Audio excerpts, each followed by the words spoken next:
Hey guys, Scott and Amy here wanting to share some great information. We've had a lot of recent listing appointments where people are like, look, I really don't want people in my house during COVID. I don't want all this headache of open houses. Sounds like a commercial we've all seen on TV, doesn't it? Well, yes, it does. Let's just give you some information, and we wanted to share this with you. So I'm going to take this side of the screen.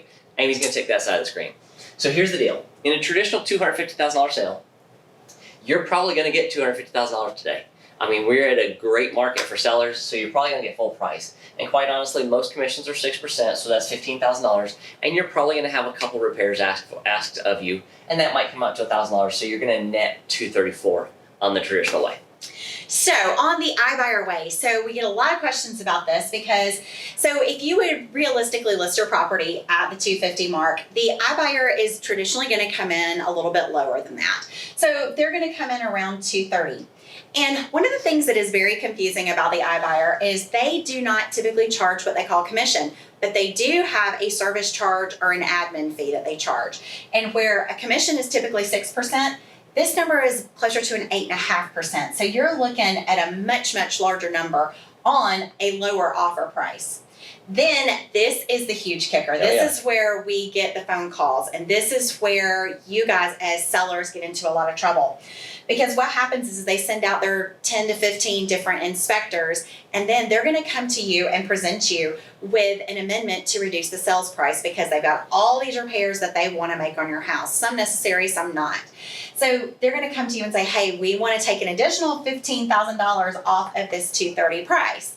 And of course, you as a seller naturally are going to be like, okay, stop, hold the brakes, not interested. We're going to just cancel this deal and move on. Right.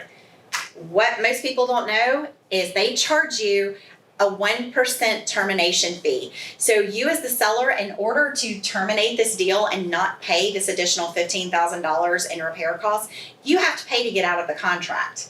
If you move forward, you're going to be at the $195 range, which is a huge difference. I mean, $38,000 is the difference between working with an iBuyer versus with a the traditional market. I mean, it's definitely a convenience fee, right? I mean, at the end of the day, the thing that scares me the most is when they won't change the sales price per se, they'll ask for a repair credit. Because what they do is they want to keep the record looking like on the tax records looking like a high number, because then they're going to turn around the next day and relist it for $250 anyways. May or may not do any of the repairs. Right. So it's just a backdoor profit margin, if you will. So, and look, these numbers may not be exact, so we're not trying to like scare anybody, but you do need to understand the philosophy and the concept of how this works, because this number right here, even if we were off, even if this were half as much, would you rather take the chance of making a little bit more going the traditional route? And the thing is if you are interested in going this route, that's totally fine. We can do that too. We work with iBuyers, so we can facilitate that for you. And the good news is if you do decide to do that and work with our team, you actually still get representation, whereas if you went it alone, you would not get any representation. So if you want to work through this with an iBuyer, have the quick sale, we get it, that's fine. We can still represent you and help you through this process. But we're just here to be informative, to give you the information that you need in order to make that decision. Yeah, definitely not blasting the iBuyer. There's definitely a place for that, for the family that needs to be gone in 30 days, no showings, no hassle.